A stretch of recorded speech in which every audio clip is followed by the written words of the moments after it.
We're going to focus on the ROI behind childcare benefits in terms of retention, well-being, and business outcomes. We're joined by a panel of 3 speakers: Charles Bonello, who's the CEO and co-founder of Vivvi, one of our sponsors; Erin Grau, COO and co-founder from Charter; and Lisa Dallenbach, who's the Chief People Officer at theSkimm. So given how packed our agenda is, I'll turn it over to the 3 of you.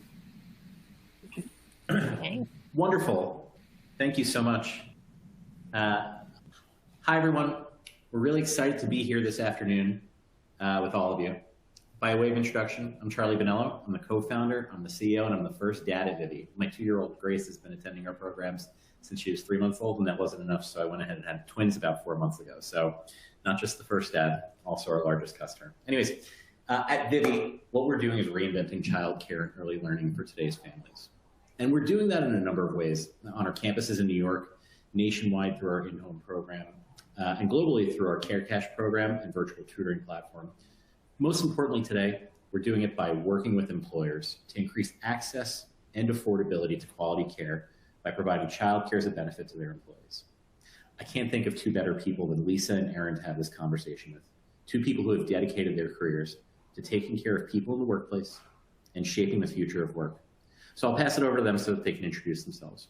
A quick reminder also that as we're talking, feel free to type in any questions you have into the chat function, and we'll circle back towards them at the end of the session.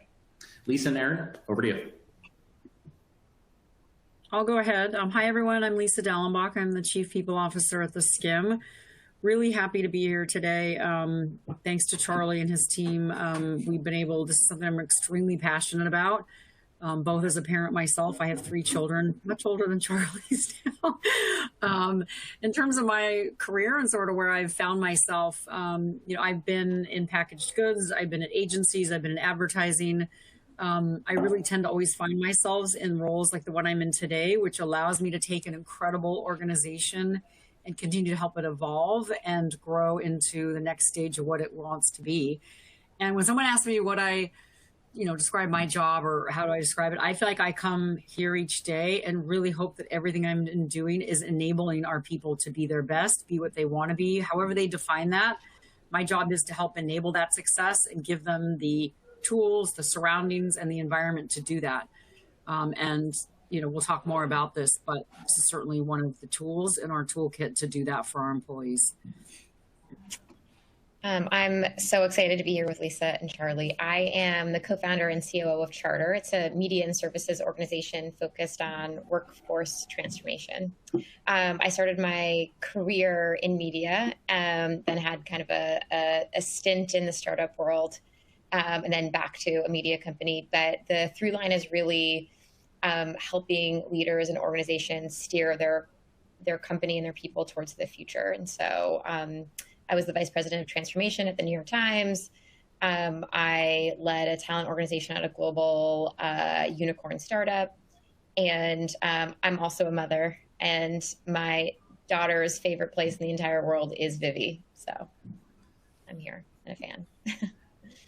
Well, we're grateful for both your partnership and delighted to be here today. I want to kick this off by framing our discussion within the context of some big macro stats that we're probably all familiar with and both disappointed and discussed with here and over and over and over again, right? At the high level, I think part of what underpins our mission and why we started Vivvi was these startling figures in the childcare world where parents spend more on care than they do on housing, healthcare, food, and college. And there's such a stark supply-demand imbalance. Now, this is all pre-COVID.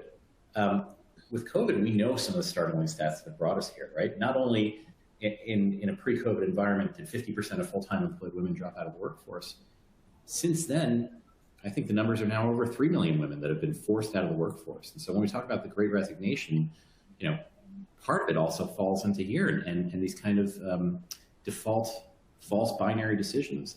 Part of what you both have dedicated yourselves to is either bringing care benefits to your employees or facilitating other employers being able to do so.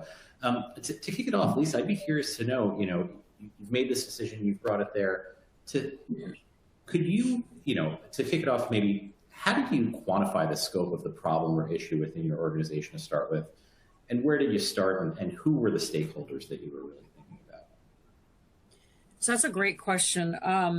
You know, our organization is a little bit unique possibly to others in that our gender breakdown is we are a predominantly female. We're female founded and we're predominantly female in terms of our employees. And if I step back and I think about the organization overall and our desire to drive career paths, drive growth, drive whatever it is that our employees need to really be pursuing their career and be the most productive at our organization, one of those in there is the ability to have childcare and to have support. And it's kind of funny, Charlie, you and I were talking a little bit about this before. We used to look at them very separately, but really I look at now as an absolutely critical part of the ability to grow our employees' careers. When their careers grow, right, that means that they're supporting the organization and supporting our growth as well. And for us to look and bifurcate the two of them as something separate doesn't make any sense. When you bring that together as a part of your whole equation and your ROI around how we are going to attract talent, how are we going to retain talent, how are we going to grow? I mean, my ideal, right, is that I have talent that I'm growing that continue are moving up and moving out and doing more and more for the organization. But if I can't give them what they need to do that, whether that's a skill set or childcare that enables them to go focus on that, I'm doing them a disservice and therefore the organization a disservice. So, you know, in terms of just quantifying and understanding it, really what we've done is sort of decided that we want to look at this holistically is how are we supporting our overall growth as an organization and the growth of our employees. And to do that, we've got to provide this kind of support for them. I could go on now. I'll stop because I have so much to say about your product and how. Yeah. Well, I had one of we did this one. Sorry, go ahead. We did. I want to throw in one other quote. It's not mine, but I really loved it. It was actually one of the panels we did for theSkimm around this whole, you know, all the issues with, you know, all the women leaving the workforce, et cetera. And this one panelist there had said, a quote, you know, some people need a bridge to get to work. Some people need a train or a car. Some people need childcare, right? So we have to start there. Like, how do we enable them and get that noise out of the way and get that to be neutral for them so that they can then entirely come as their whole self, dedicating what they want from a career for our organization for them. Can you talk a little bit about the process of coming to decide this and actually, you know, getting to the point where we are today? Who were the stakeholders involved in the organization that you brought to the table? What did the process of evaluating options look like? And ultimately, what was important to you and your people in coming to the decision to actually deploy childcare solutions for your families? Sure. So I'd say our stakeholders were, you know, probably not a surprise. It was our co-founders, our CFO, our president, and certainly the people team. I think what was really important for us was that we had looked at a number of options, and many of them had good options, but only covered 25% of what we wanted. And someone had a good coverage for offsite care. Someone had a good coverage for and options for the reason we chose Vivvi and the reason we were so excited about it really from the first meeting with you was because it holistically and very broadly allows us to bring that support to our employees. So it allows us to meet them wherever they are in their journey as a parent, as a working parent, and what they need in their children and what they can do. So it doesn't very specifically get to one point in the childhood or the parental journey and the working parent journey, but it allows us to really provide coverage and options for them for quite a long period of time and whatever they need as their kids grow and their family life dynamic changes and or the work dynamic changes. So that was really that was one of the critical pieces in choosing was that broad spectrum, if that helps. That's great. Erin, I'd be curious to know, if you work in an organization and you maybe you don't have access to visionary co-founders, what do you think are some of the champions or tools that any employee could feel empowered to bring it to the forefront of an organization? And I'll just give you one example, right? We talked to a number of companies who don't even know how many parents they have. Be interested to know how you think about the framework of bubbling this up. I don't want to say grassroots, but almost from an employee-centric perspective to leadership. Yeah, well, and now's the time. Now employees have a louder voice than they've ever had before, and I think are using it to get access to the things that they need to do their job really well. And companies that get it like obviously Lisa and her founders get, that people outcomes drive business outcomes. And so I'll give you actually an example. It's about parental leave specifically, but 6 years ago, a few women and I, when I was working at the New York Times, not in HR, got together and wrote a parental leave policy and got data exactly as you're saying. We talked to parents. We asked about their experiences with the current really less generous parental leave that really was not very inclusive of all parents, and then put this proposal forward and really did added the anecdotes from parents and then also a strong business case. And we put it together. It took us 8 months and then we pushed it through. And so these are the kinds of things we hear going on at companies everywhere. And so like to your point, I mean, whether it's an ERG or a group of parents getting together, in my experience, actually, largely they're mothers doing this work. And I would encourage everyone to do this kind of work. When I was, at a startup previously, we were a customer of Vivvi too. We were one of the first, and we only had a handful of parents. But what we heard a lot from other employees was that the signal it sent that we had this benefit for parents was something that was so encouraging to them, because it meant that we were the kind of organization that cared about the growth of your family and the growth of your career. And so I would just encourage that to anyone listening today, that actually it's not just about how do you support the parents, although that's so important, and how do you support women, as you said. I mean, the workforce participation rates for women are where they were in the late 80s. Like I think people will be horrified when they go into an office and actually see who's showing up at the office, and see how few women are actually doing that because of their caregiving and childcare responsibilities. But anyway, I could talk about this forever, but yeah, I mean, I think there are a lot of tactics, and it includes getting data that you can get, looking at what other companies are doing. There's a lot of companies like Fairy Godboss that actually puts benefits out that you could kind of do a competitive assessment yourself, and then starting to kind of put together what you think, where you are today and where you think the company should be, and connect today to that future state, and then push and fight. Yeah, Erin, I can build on that. Even if you want to do, any of you out there, this was something we did where it sounds similar to what they do, but we did just a mapping exercise where we first looked at our population and sort of put them in buckets in terms of their age, tenure at our organization, et cetera. And then we mapped that against, we looked at our benefits to say, because, you have all these benefits, you add things on and you do different things, but we really step back. This is the people team that did this, to say like, okay, are the benefits that we have serving the population here? What are the needs of these different populations that are coming in or that we have here? And then you can look at, there's some benefits that we have that are probably not serving us as well as they should be, and we could be adding in more, and there's groups, and this is where we really looked at so much of our population is entering the childbearing years. Now you could do some quick back of the envelope math, what percentage might start a family, et cetera.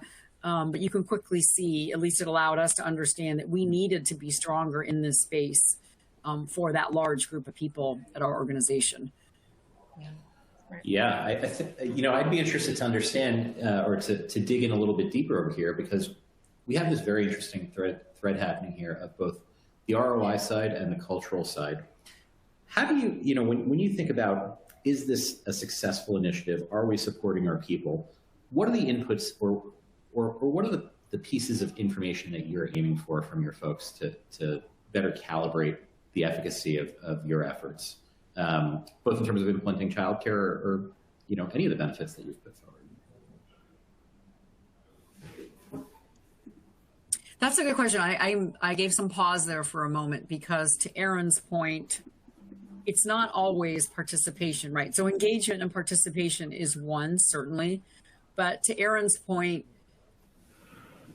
benefits like this and ones similar in this realm are so important in the message that they send about what the organization stands for. And for us at theSkimm, in terms of how supportive we are of parents, how supportive we are of working women, and that we are willing to spend the money and the time and the effort to put benefits and a structure and policies and procedures in place that support them is extremely important. So even if I did not have a wild amount of engagement, I may or may not, I don't know, I wouldn't necessarily use that as the only metric to quantify success, right? So I just think from what we value at our organization, it's important that we're doing this. And then certainly we do look at where do people uptake and where they take it.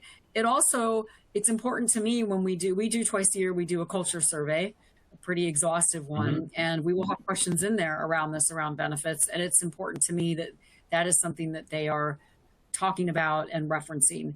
We also look at it from the candidate's perspective when we're recruiting. And we do have a lot of candidates that ask us about different benefits such as this. And we also support fertility. We do a number of other things that are, for a couple of our employees, have been game changers in terms of their decision to come join us. Maybe they are, maybe not, they are going to partake in that benefit, but the fact that we're an organization that offers it has been important to them. Is a really, really interesting point that you hit on that I was going to just ask next, especially given both of your work over here in terms of a competitive advantage, or on the other side, disadvantage in terms of being able to address employees holistically. Erin, I know you've done some really interesting work over here in research and in some of the reports that we've put out together. How, stack ranking something like childcare versus other benefits that we've seen out there in terms of holistic impact on recruiting, retention, productivity. Do you have any stats out there that we've been able to put together that you think are particularly good takeaways for the folks that are joining us today? Yeah, I mean, there's so many things. We wrote this 47-page report. So we have so many, there's just so much data. There's the social and moral imperative about doing this work. And there's obviously the data piece. I think, so one piece of data is around flexibility. So I think what we love about Vivvi, and I think Lisa has talked about this too, but I think the rigidity of work is gone and flexibility is here to stay. Now, caregivers need that in terms of kind of what we're talking about, needing flexible schedules and locations, and they need kind of the flexibility when it comes to benefits. 94% of working parents said they'd benefit from flex work arrangements. 82% of working parents said the pandemic has made employer-provided childcare benefits more important to them. 78% have missed work over the past 6 to 9 months to care for their children.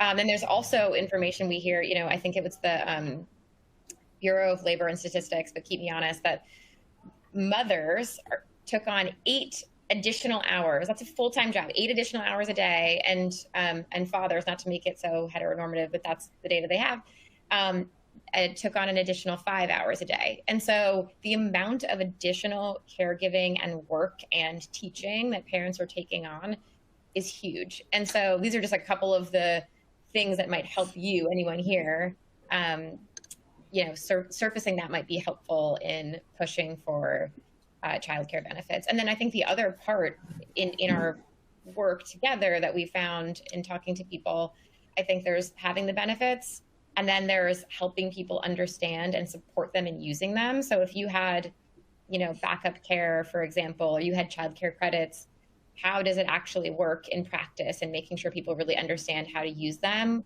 So that's really important. An important piece that I think is often overlooked too. So making sure, and then also creating a culture where you can use them. The expectation is that you are going to use them. It's given to you so you can use the time, the benefits to be the caregiver and have the kind of work-life rhythm and acknowledging the caregiving obligations that you have. Yeah, thank you so much, Erin. That's really profound. And I think one of the big things that you hit on was, flexibility means something different to everybody. And inevitably, mothers and fathers to some extent have also had to pick that up. Do you have any sense or any inclination or any conviction on where you see this going in 2022 and beyond, both in terms of, the pressures on families either waning or waxing, or really what's going to be most important to building a holistic, thoughtful, and ultimately impactful work environment for all of your family, for all of the people who work at a company? So yeah, I have a lot of thoughts. I mean, there's a lot of data around flexibility. So you've probably all seen it. There's data that from 40% to almost 60% of people looking, knowledge workers, I should say, looking to leave their job in the next year. It's a huge number. And of that, the ones that are not satisfied with the flexibility at their company, it's 71% in a Future Forms survey that came out a month ago. So, and the people who want flexibility the most, it's no surprise, it's women, caregivers, and employees of color. And so if you want to keep them in your workforce, like flexibility is really important. But it's not just about, you know, time and location, although that's really important. There's things like asynchronous work. So Twitter did something that's asynchronous work first, but how do you set up ways of working to support flexibility, and then making sure you're setting the floor and the ceiling. So if you have hybrid work, you're not creating a two-tier workforce where you say you can come in at minimum 2 days a week, and the people that need more flexibility, in this case caregivers, take more time, and you don't shore up your internal practices so that their, you know, come performance review time, because of proximity bias and you don't have the systems and bias checks in place, they are penalized for flexibility, having flexibility. And so there's a lot of work around that that's really important. And then, yeah, and I'd also say that I have this like provocation, which I'm sure you've heard me say about the future of work. I think our kids are going to say a few things that we think are normal later are going to say, that's so crazy that a group of people in your company got together and figured out the benefits for everyone in the whole company, and everyone got the same benefits. Like, that's wild to me. And Dropbox is doing, you know, they give everyone $7,000 and they can use it for, you know, a setup in their office, whatever helps them be more productive. They're set up in the office for caregiving. There's like, the list goes on. And so I actually think that's the future more, is that flexibility more broadly, that's not just tied to schedule and location, but actually to ways of working to benefits, which will keep caregivers and women in the workplace. Yeah, I'm just going to build on that. I think I hope that the time of, it felt like before pandemic, which I think pandemic, no one would wish it again, even though we're still in it, has been really good in a lot of ways, because it felt like before it was this or that. It was either, it was or, and that I'm hoping that going forward, it will continue to be, it can be what we want. We just have to define it and have the options around us, the support around us organizationally, what Erin's talking about from a benefits perspective, that allows us to choose it and do it. So I'm hoping that it's going to be about choice, and how can we all as organizations think about how we structure ourselves, whether that's the way we run meetings, look at performance reviews, whatever that is, how we structure the hybrid environment so that it is a world of choices and a world of ebb and flow versus this or that.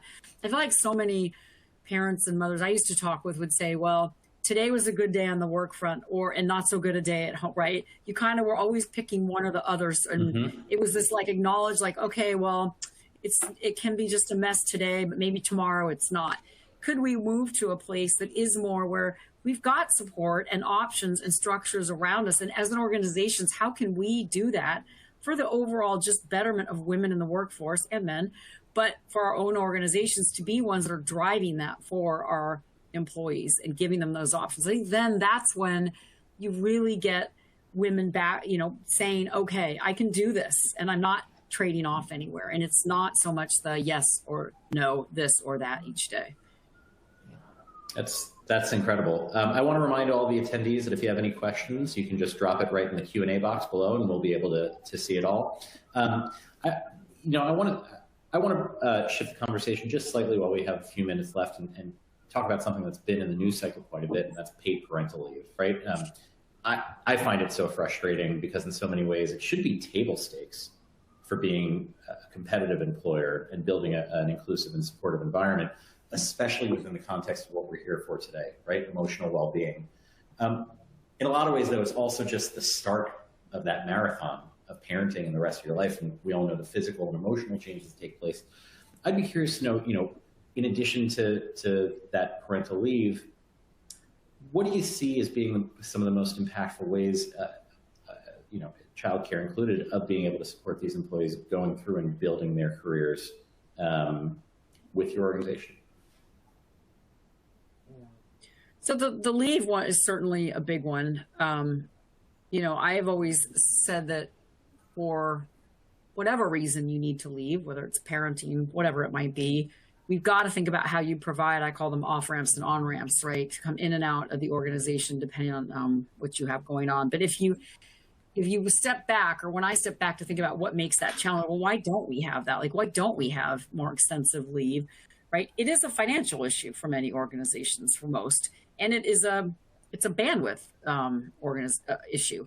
And so how can we be smarter about planning and thinking ahead? And how do we think about, well, it's contingency planning, right? People can quit, they can go out on leave, all sorts of things can happen. It's overall a larger discussion around how can we be really smart about what we can put in place to shore up and support the team, so that when people need to go out on leave for whatever that reason is, we can support that and do that financially and from a team perspective, so that the teams aren't feeling constantly overburdened.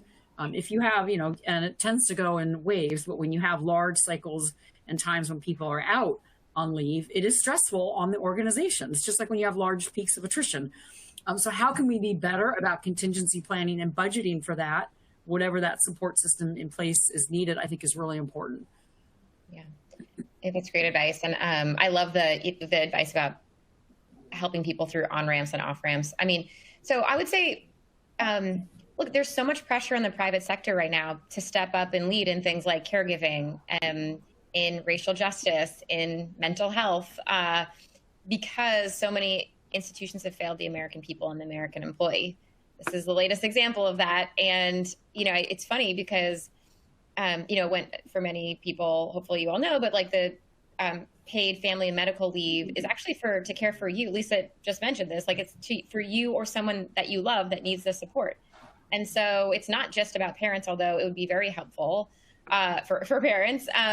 It would add, the 4 weeks would add $43 billion and 65,000 jobs to the economy. So, and with the number of women out of the workforce, and mothers remain the highest group of unemployed or people who left the workforce since the pandemic started. And so anyway, I could kind of go on and on, but it's putting so much pressure on the private sector to step up and lead. But yeah, and I think table stakes is paid leave, like time to care for your newborn baby, for yourself, through a health issue, anyone in your life. I would say there's also like culturally, I know we haven't really hit on this, but there are culturally small things that you can do that make a big difference. Like, for example, normalizing taking breaks, normalizing caregiving. So if you use Slack, for example, there are 5 global away messages, and the default is like, I'm out sick, I'm in a meeting, I'm on PTO. Change one to a heart with caregiving. Someone at Future Forum told me about this at Slack, and we did it at Charter. And it's just a great way to normalize caregiving throughout the day. So those small things are really, really impactful at an organization. In addition, we should be fighting for more leave and better benefits. But I think that culture piece, like making sure that when there are women and caregivers in the workplace, that your company is ready for them, and you're recognizing caregiving obligations in roles and promotions, and so I think that piece is really important. I hate to interrupt this tremendous session, but we've reached the end of our time, and I want to thank all 3 of you.